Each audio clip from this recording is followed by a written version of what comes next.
बिस्मिल्लाहिर्रहमानिर्रहीम। हमारा जो आज टॉपिक है फर्स्ट ईयर का वो है डोमेन बैक्टीरिया। डोमेन बैक्टीरिया बहुत ही अहम टॉपिक है, अहम लेक्चर है। इसी लेक्चर में से बोर्ड एग्जाम्स में लॉन्ग क्वेश्चन के तौर पर भी सवालात पूछे जाते हैं, शॉर्ट क्वेश्चन के तौर पर भी पूछे जाते हैं और एमसीक्यूज के तौर पर भी पूछे जाते हैं। इसलिए सब बच्चों ने बड़े गौर से ये लेक्चर सुनना है। अगर कोई भी क्वेश्चन हो तो कमेंट में अपना क्वेश्चन लाजमी करना है।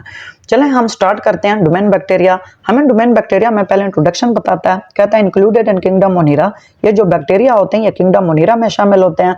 It is a true bacteria, ये ट्रू बैक्टीरिया होते हैं। What is true bacteria? सवाल ये पैदा होता है कि ट्रू बैक्टीरिया होते क्या हैं। ट्रू बैक्टीरिया एक्चुअली वो बैक्टीरिया होते हैं जिनकी जो सेल वॉल होती है वो पेप्टाइडोग्लाइकेन पर मुश्तमिल होती है, इसलिए वो ट्रू बैक्टीरिया कहलाते हैं। इनके हम कैरेक्टरिस्टिक के बारे में पढ़ेंगे। कैरेक्टरिस्टिक अक्सर लॉन्ग क्वेश्चन के तौर पर पूछे जाते हैं। पहले नंबर पर हमारे पास सेल स्ट्रक्चर है। सेल स्ट्रक्चर इनकी किस चीज की बनी होती है? कहता है इनके पास जो सेल होते हैं वो प्रोकैरियोटिक होते हैं। प्रोकैरियोटिक का मतलब क्या होता है? कहता है लैग न्यूक्लियस, इनके पास न्यूक्लियस मौजूद नहीं होता। एंड मेम्ब्रेन बाउंडेड ऑर्गेनेलिस, और ऐसी ऑर्गेनेलिस भी मौजूद नहीं होती जिनके इर्द गिर्द मेम्ब्रेन मौजूद हो। नेक्स्ट हमारे पास कहता है सेल वॉल कंपोजिशन। इनकी सेल बनी हुई किस चीज की होती है? इनकी सेल पेप्टाइडोग्लाइकेन की बनी हुई होती है। पेप्टाइडोग्लाइकेन किस चीज में हेल्प करते हैं? प्रोवाइड स्ट्रक्चरल सपोर्ट, इन्हें स्ट्रक्चर साथ के लिहाज से सहारा देते हैं। एंड शेप, और इन्हें शेप भी कौन प्रोवाइड करते हैं? ये पेप्टाइडोग्लाइकेन प्रोवाइड करते हैं। नेक्स्ट में कहता है जेनेटिक मटेरियल, इनका विरासती मादा किस चीज पर मुश्तमिल होता है? कहता है इनका जो विरासती मादा होता है यानी कि डीएनए जो होता है वो सिंगल स्ट्रैंड होता है। आगे कहता है सर्कुलर गोल्ड डीएनए होता है, क्रोमोसोम पर मुश्तमिल होता है। इस क्रोमोसोम के अंदर डीएनए मौजूद होते हैं। लोकेटेड इन न्यूक्लियाइड रीजन, ये जेनेटिक मटेरियल डीएनए मौजूद कहां होता है? Nuclide reason. न्यूक्लियाइड रीजन एक गहरे रंग का मादा है जो न्यूक्लियस के अंदर मौजूद होता है। दोबारा देखें, न्यूक्लियाइड एक गहरे रंग का इलाका है जो न्यूक्लियस के दरमियान में मौजूद होता है, इसे हम न्यूक्लियाइड का नाम देते हैं। आगे में कहता है प्लाज्मिड। प्लाज्मिड क्या चीज होती है? कहता है स्मॉल सर्कुलर मॉलिक्यूल, छोटा सा गोल मॉलिक्यूल जो होता है डीएनए का, ट्रांसफर्ड बिटवीन बैक्टीरिया, ऐसा डीएनए का मॉलिक्यूल जो मुख्तलिफ बैक्टीरिया के इर्द गिर्द ट्रांसफर होता रहता है, मुंतकिल होता रहता है, उस स्मॉल सर्कुलर डीएनए का मॉलिक्यूल को हम प्लाज्मिड का नाम देते हैं। इसका फंक्शन क्या होता है? इसका फंक्शन ये होता है एड इन जेनेटिक डाइवर्सिटी, यानी कि मुख्तलिफ बैक्टीरिया की अकसाम में हेल्प करता है, एंड अडाप्टेशन, और हैबिटेट के लिए मुख्तलिफ तरीके अपनाता है। नेक्स्ट हमारे पास है रिप्रोडक्शन। बैक्टीरिया रिप्रोडक्शन किस तरह करते हैं? कहता है बैक्टीरिया जो होते हैं एसेक्सुअली रिप्रोडक्शन करते हैं। एसेक्सुअली का कौन सा तरीका इनके पास होता है? इनके पास होता है बाइनरी फिशन। बाई का मतलब होता है दो। इसका मतलब यह है कि सिंगल सेल जो होता है divided into two identical daughter cell, वो दो डॉटर सेल में तकसीम हो जाता है। जो ये दो डॉटर सेल होते हैं ये मजीद 4 डॉटर सेल में तकसीम हो जाते हैं। इस तरह जो बैक्टीरिया होते हैं अपनी तादाद को बढ़ाते रहते हैं। आगे में कहता है न्यूट्रिशनल मूड। इनके अंदर गिजा का तरीका कौन सा होता है? गिजाई तरीके इनके अंदर दो होते हैं, एक होते हैं ऑटोट्रॉफ और दूसरे होते हैं हीटरोट्रॉफ। ऑटोट्रॉफ कौन से होते हैं? Self feeding, photosynthetic. Self feeding का मतलब होता है ये अपनी खुराक के लिए दूसरों पर इन्हिसार नहीं करता है, बल्कि ये खुद अपनी खुराक तैयार करके खाते हैं और ये फोटोसिंथेसिस परफॉर्म करते हैं। जो बैक्टीरिया फोटोसिंथेसिस परफॉर्म करते हैं एक्चुअली वो साइनोबैक्टीरिया होते हैं। आगे मैं कहता है हीटरोट्रॉफ कौन से बैक्टीरिया होते हैं? Feed on organic matter.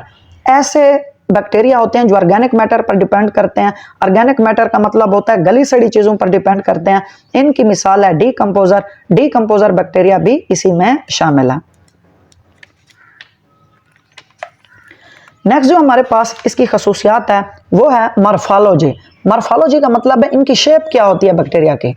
पहले नंबर पर बहुत है मॉर्फोलॉजी के लिहाज से, एमसीक्यूज भी पूछते हैं, शॉर्ट क्वेश्चन भी पूछते हैं, आप स्टूडेंट्स को लाजमी है याद होने चाहिए। हमें कहता है मॉर्फोलॉजी में पहले नंबर पर जो बैक्टीरिया होते हैं वो कोकाई होते हैं। कोकाई का मतलब है ये सफेरिकल होते हैं। सफेरिकल का मतलब ये जो कोकाई बैक्टीरिया होते हैं ये गोल शेप के बैक्टीरिया होते हैं। दूसरे नंबर पर हमारे पास होते हैं bacilli bacteria. Bacilli bacteria rod shape bacteria होते हैं। स्पाइरिला जैसे नाम से बता रहा है स्पाइरल शेप, ये स्प्रिंग की तरह बैक्टीरिया होते हैं। वाइब्रियोज, वाइब्रियोज कहते हैं जो बैक्टीरिया कॉमा शेप होते हैं उन्हें हम वाइब्रियोज बैक्टीरिया का नाम देते हैं। नेक्स्ट हमारे पास है सेल्स की अरेंजमेंट। सेल्स किस तरह तरतीब से होते हैं? कहते हैं cell can be single, single cell भी हो सकता है, बहुत अहम एमसीक्यूज। डिप्लोकोकाई, डिप्लोकोकाई का मतलब होता है ये जो सेल होते हैं ये पेयर्स की सूरत में, दो दो सेल हो सकते हैं बेटा। आगे कहता है स्ट्रेप्टोकोकाई, स्ट्रेप्टोकोकाई का मतलब होता है ये सेल चैन की सूरत में हो सकते हैं। आगे कहता है स्टेफिलोकोकाई, स्टेफिलोकोकाई का मतलब होता है ये सेल जो होते हैं ये अंगूर के गुच्छे की तरह भी हो सकते हैं। नेक्स्ट जो कैरेक्टरिस्टिक है वो है फ्लैजेला। कहता है हर बैक्टीरिया के पास वन और मोर फ्लैजेला, एक या एक से ज्यादा फ्लैजेला हो सकता है। विप लाइक जो रस्सी होती है, अक्सर आपने देखा होगा जो घोड़ों पर अक्सर लोगों ने उठाई होती है, उसे हम विप लाइक स्ट्रक्चर कह सकते हैं। कहते हैं विप लाइक स्ट्रक्चर होती है इनेबल मूवमेंट, यानी कि जो फ्लैजेला होता है ये मूवमेंट में क्या करता है, बैक्टीरिया की हेल्प करता है। नेक्स्ट हमारे पास है pili and fimbriae. What are pili and fimbriae? हमें कहता है pili and fimbriae are hair like structure, ये बालों की तरह साख्तें होती हैं। इनका काम क्या होता है? इनका काम ये होता है help in attachment to surfaces, मुख्तलिफ जगहों के साथ ये चिपटने में उन्हें मदद देते हैं, चिपकने में मदद देते हैं। एक्सचेंज ऑफ जेनेटिक मटेरियल, और ये विरासती मादे का भी एक दूसरे के साथ तबादला करते हैं। नेक्स्ट हमारे पास है रिस्पायरेशन, बहुत अहम। कहते हैं रिस्पायरेशन में कौन से बैक्टीरिया होते हैं? पहले नंबर पर होता है ऑब्लिगेट एरोब्स। ऑब्लिगेट एरोब्स का मतलब होता है ये बैक्टीरिया ऑक्सीजन लवर होते हैं, ऑक्सीजन को पसंद करते हैं, ऑक्सीजन के बगैर ये जिंदा नहीं रह सकते। नेक्स्ट हमारे पास होता है ऑब्लिगेट एनारोब्स, ये ऑक्सीजन हेटर होते हैं, इन्हें ऑक्सीजन की जरूरत इतनी नहीं होती। फैकल्टेटिव कहता है अगर ऑक्सीजन हो भी तो ये जिंदा रह सकते हैं, अगर ऑक्सीजन ना हो तो भी ये जिंदा रह सकते हैं, इन्हें ऑक्सीजन के होने या होने से बिल्कुल भी फर्क नहीं पड़ता। नेक्स्ट हमारे पास है माइक्रो एरोफिल्स फाइल्स। कहता है माइक्रो एरोफाइल्स ऐसे बैक्टीरिया होते हैं जिन्हें बहुत ही कम ऑक्सीजन की जरूरत होती है जिंदा रहने के लिए। नेक्स्ट हमें कहता है एरोटॉलरेंट। नेक्स्ट हमें क्या कहता है? एरोटॉलरेंट। कहता है इन्हें जिंदा रहने के लिए ऑक्सीजन की बिल्कुल भी जरूरत नहीं होती। नेक्स्ट कहता है परफॉर्म फर्मेंटेशन, ये जो बैक्टीरिया होते हैं फर्मेंटेशन करते हैं। फर्मेंटेशन का मतलब है ये एनर्जी प्रोड्यूस करते हैं और एनर्जी ऑक्सीजन के बगैर प्रोड्यूस करते हैं, इसलिए फर्मेंटेशन परफॉर्म करते हैं। नेक्स्ट हमारे पास जो है बैक्टीरिया वो है एक्सट्रीमोफाइल्स। What are extremophiles? हमें कहता है अक्सर बैक्टीरिया जो होते हैं हार्श कंडीशन को भी सरवाइव कर सकते हैं। हार्श का मतलब है सख्त सख्त जो माहौल होते हैं उन्हें भी ये जो है बर्दाश्त कर सकते हैं। लेकिन हमारे यहाँ क्या होता है, थोड़े भी सख्त हालात हैं तो जो लोग होते हैं वो चले जाते हैं बिल्कुल, लेकिन ये बैक्टीरिया ऐसे बिल्कुल नहीं होते। बैक्टीरिया बड़े वफादार होते हैं, ये जो है सख्त मौसम को भी बर्दाश्त कर सकते हैं। अब इन्हीं की हम मुख्तलिफ टाइप्स देखेंगे, इनके कोई मुख्तलिफ रंग नहीं होते, बैक्टीरिया के एक ही रंग होते हैं। हम देखते हैं इनके टाइप्स क्या हैं। कहता है पहले नंबर पर जो बैक्टीरिया होते हैं वो है थर्मोफाइल्स। जैसे नाम से बता रहा है, थर्मामीटर जैसे थर्मो से निकला टेम्परेचर चेक करते हैं, तो ये भी थर्मोफाइल्स यानी कि ऐसे बैक्टीरिया होते हैं जो सरवाइव कर जाते हैं हाई टेम्परेचर में। कहते हैं चाहे टेम्परेचर जितनी भी ज्यादा हो जाए फिर भी ये जो बैक्टीरिया होते हैं सरवाइव कर जाते हैं। और होते हैं हेलोफाइल्स। हेलोफाइल्स का मतलब चाहे जितनी भी ज्यादा नमकियात हो फिर भी ये सरवाइव कर जाते हैं हाई सैलिनिटी में। नेक्स्ट कहता है एसिडोफाइल्स। कहता है जितनी भी कम पीएच हो फिर भी ये उस कम पीएच को बर्दाश्त कर लेते हैं।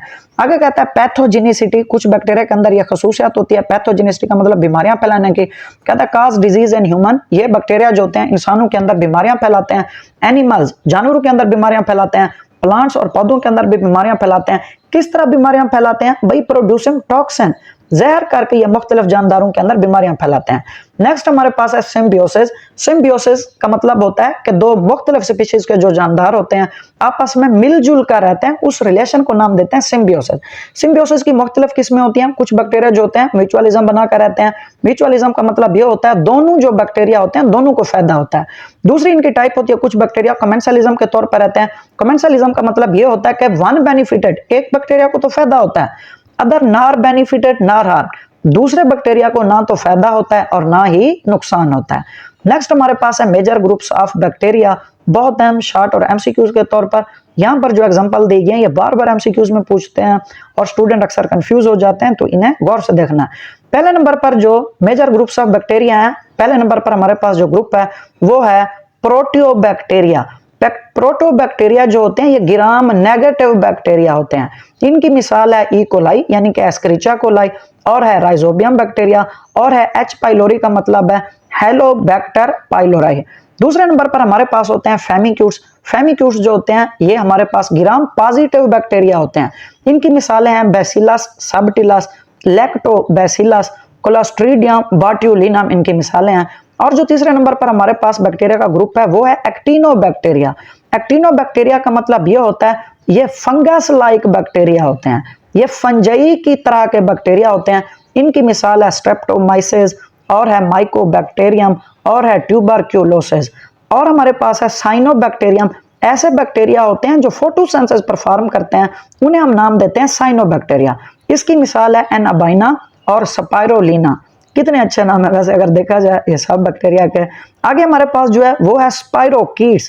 कहता है स्पाइरोकीट जो होते हैं ये स्प्रिंग लाइक बैक्टीरिया होते हैं, यानी कि इनकी शेप स्पाइरल स्प्रिंग लाइक इनकी शेप होती है। इसमें कौन से हैं एग्जांपल के तौर पर कहता है ट्रिपोनिमा पैलिडम इनकी मिसाल है। और एसिडोबैक्टीरिया कहता है ऐसे बैक्टीरिया जो लो पीएच पर रहते हैं उन्हें हम नाम देते हैं एसिडोबैक्टीरिया। इसकी मिसाल क्या है एसिडोबैक्टीरिया में कहता है एक्वीफिसाई, ऐसे बैक्टीरिया जो गर्म उबलते हुए चश्मों में रहते हैं और इवन ये 80 डिग्री सेंटीग्रेड भी टेम्परेचर बर्दाश्त कर सकते हैं। इनकी एग्जांपल में एक्वीफिक्स शामिल है और पायरोफिलस इनकी एग्जांपल में शामिल है। आज का हमारा ये लेक्चर था। अगर किसी भी स्टूडेंट्स को ये नोट्स चाहिए, ये नोट्स एमडी के हवाले से, ये नोट्स बोर्ड एग्जाम के पेपर्स के हवाले से बहुत ही अहम है, क्योंकि ये जितने भी नोट्स होते हैं आप लोगों के लेक्चर होते हैं ये बिल्कुल अकॉर्डिंग टू टेक्स्ट बुक होते हैं, उन्हीं की टेक्स्ट बुक की वर्डिंग होती है और बहुत ही शॉर्ट टाइम में आपको अच्छे से लेक्चर समझाया जाता है ताकि आपके लिए बिल्कुल लेक्चर ईजी हो जाए। तो अगर आप स्टूडेंट्स को यह वीडियो पसंद आई है तो ज़रूर इस चैनल को सब्सक्राइब करें, शेयर करें और लाइक भी ज़रूर करें और बेल आइकन को ज़रूर प्रेस कर दें ताकि अगली वीडियोस आपको आसानी से मिल जाए। थैंक यू, अल्लाह हाफिज़।